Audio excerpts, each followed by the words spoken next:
Namaste to all students. Myself JVL Sakshi Pandey, Jyoti Vidyapeeth, Women's University, and the Faculty of Agriculture and Veterinary Science.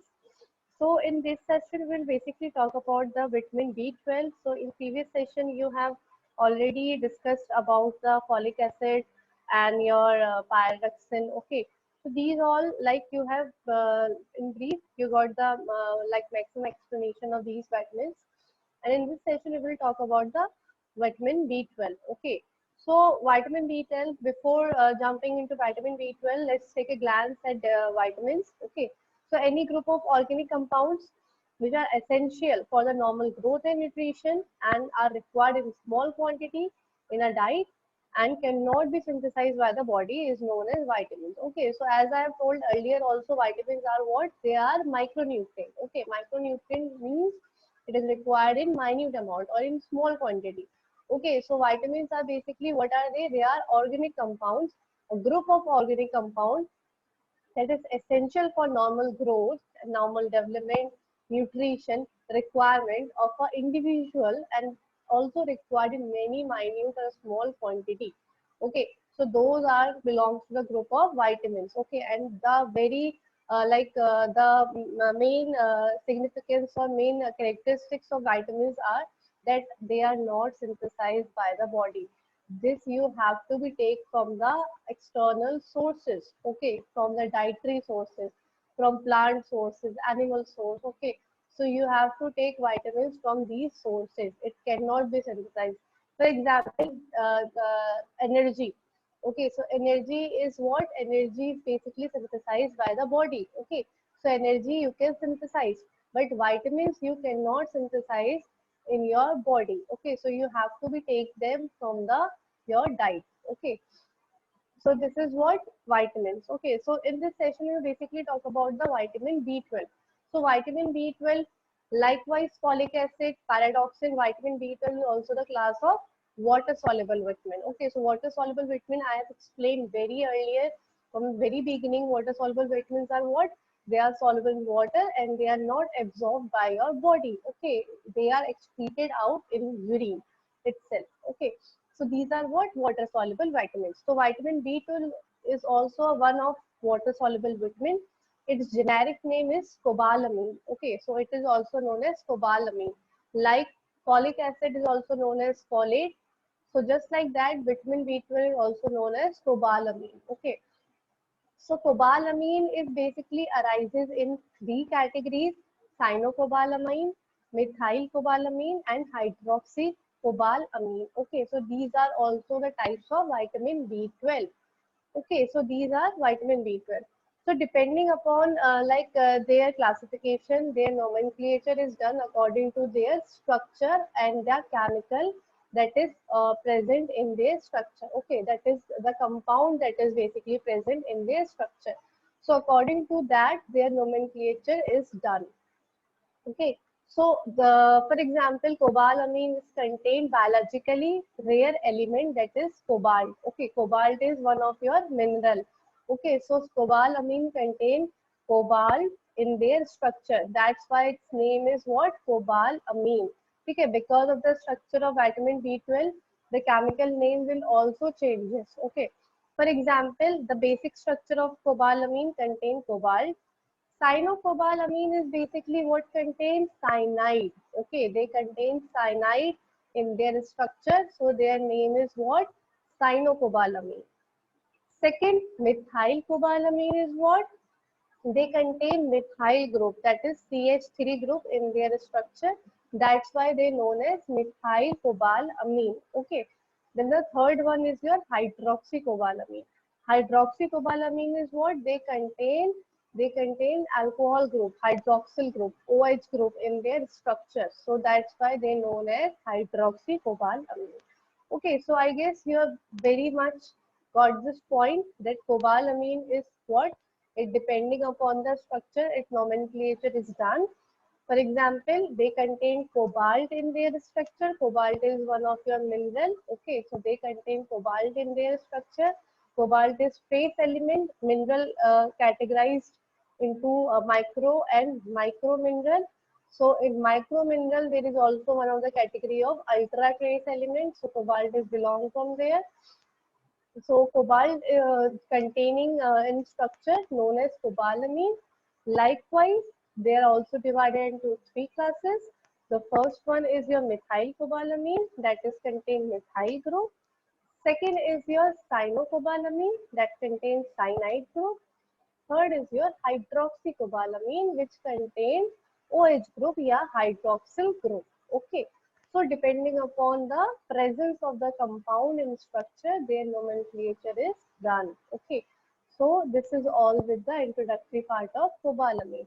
Now we will talk about the sources of B12. So as you have seen, B12 is very rich in seafood. Okay, so your seafood is a very richest source of B12 like shellfish, crabs, fishes, and your lobster. Okay, prawns. So these are very rich sources of your B12.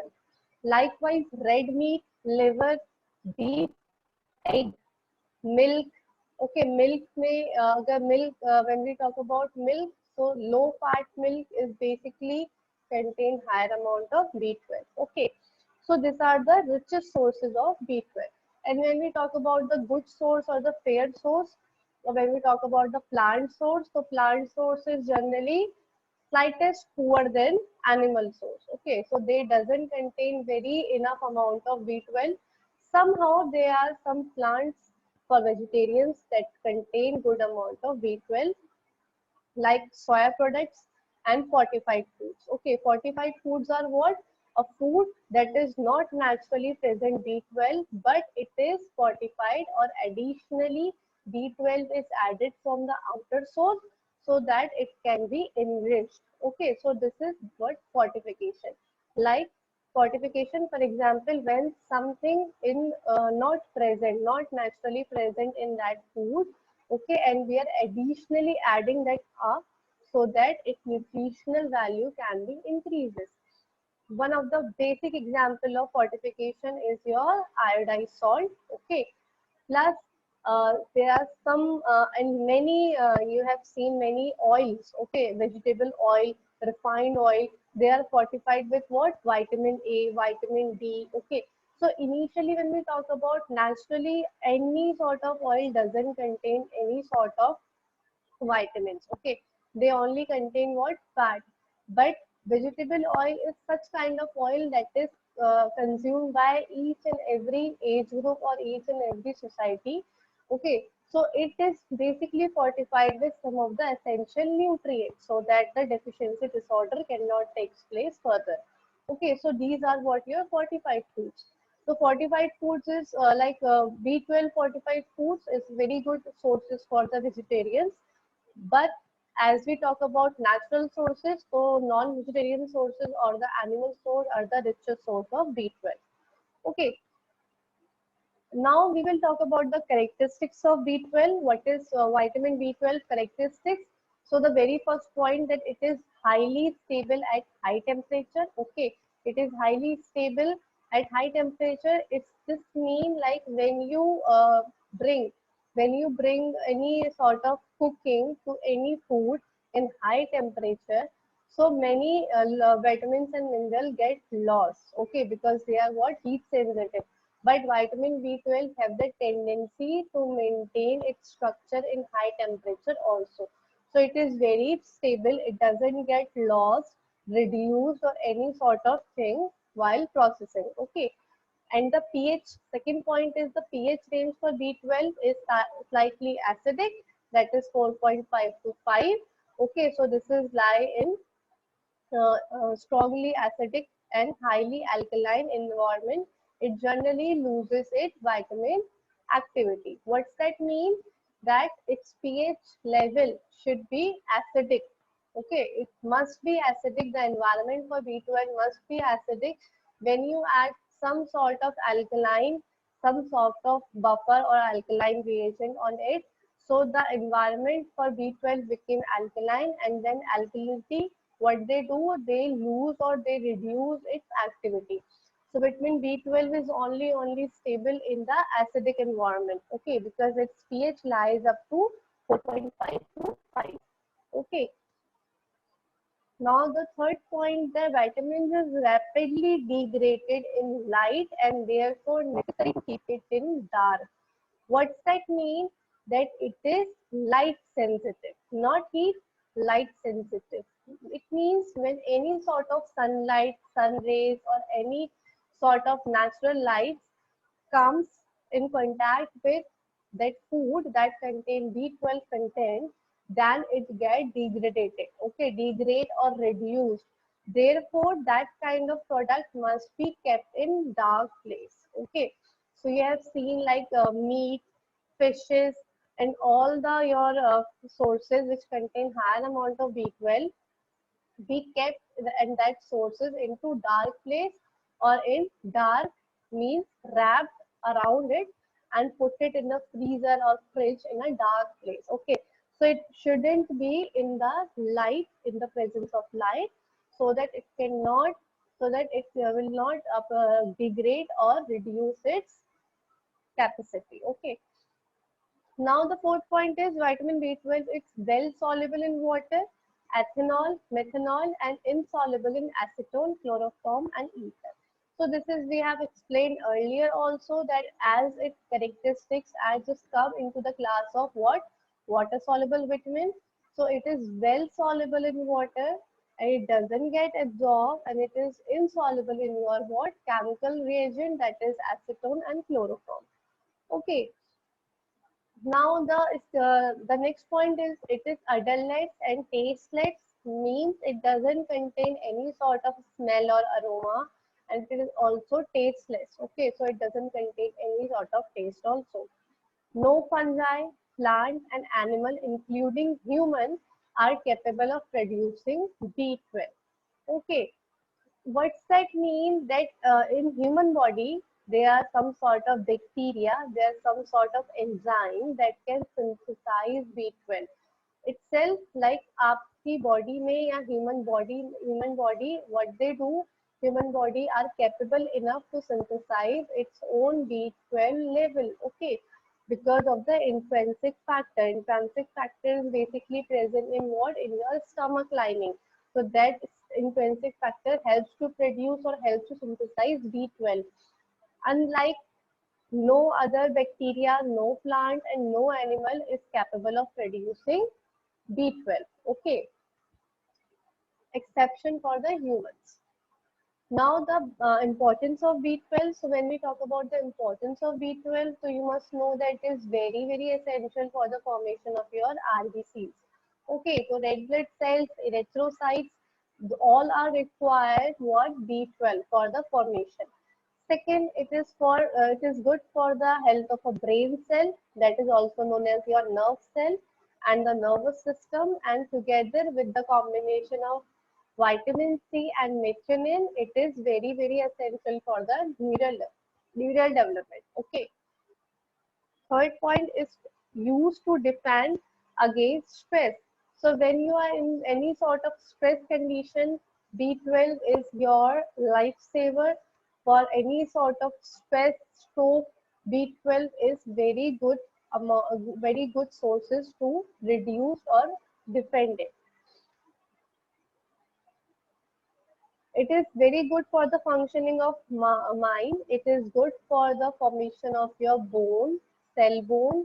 Okay, it is very essential for proper growth and development and for the cell renewal along with folic acid and other nutrients. What they do for the formation of cells, they work with folic acid and other nutrients also.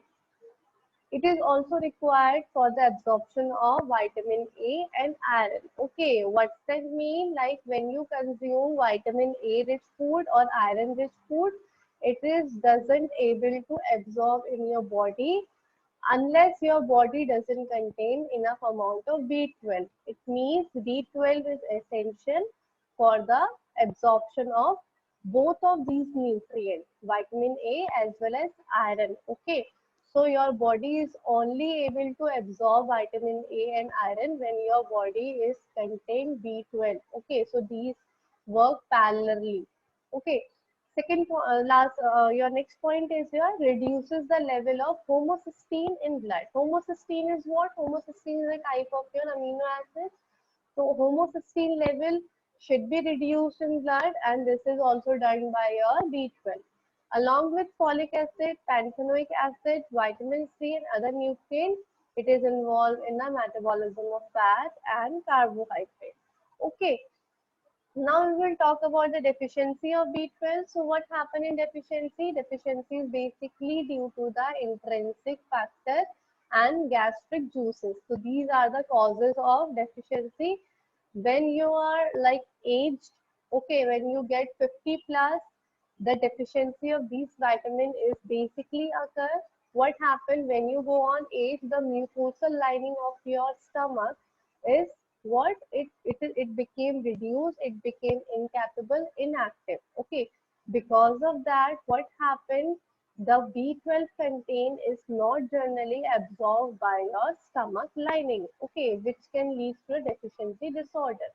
And by the B12 deficiency, the clinical manifestation is done for pernicious anemia. Okay, so pernicious anemia is basically due to B12 deficiency. Okay, and it is quietly affecting elderly population, affecting 40% of people who are above 80 and 25% of who are 60. Okay, deficiency symptom of B12 can be megaloblastic anemia, growth problem, nervous system problem.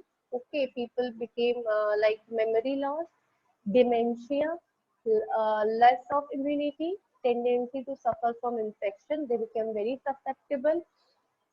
Problem in learning and memorizing. Okay, so you have seen in old age, people are not able to recognize or not able to memorize properly.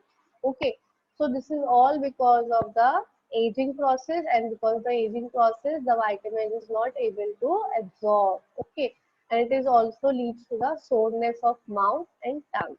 Okay, weight loss, tiredness, loss of appetite, discouragement is also seen. Okay, osteoporosis, as we have discussed it, its function that it is very essential for the formation of bone. So when it is not enough in your body, what happened? Your bone became very tender. Okay, and the problem can lead to osteoporosis when the bone became very porous in structure and it is easily break down. Okay, mental problem. Schizophrenia is basically what your mental problem. People are in schizophrenia. They are basically what hallucinate. They are hallucinate with some like with some people. They think that they are seeing someone or they are someone present around them, but there is not such present. They are hallucinating, continuously hallucinating some of the people around them. Okay, some people, some entity around them. So these are what? These are seriously mental problem, which is basically arises with vitamin B12 deficiency. So I guess you are well satisfied with this session, and thank you all for this class.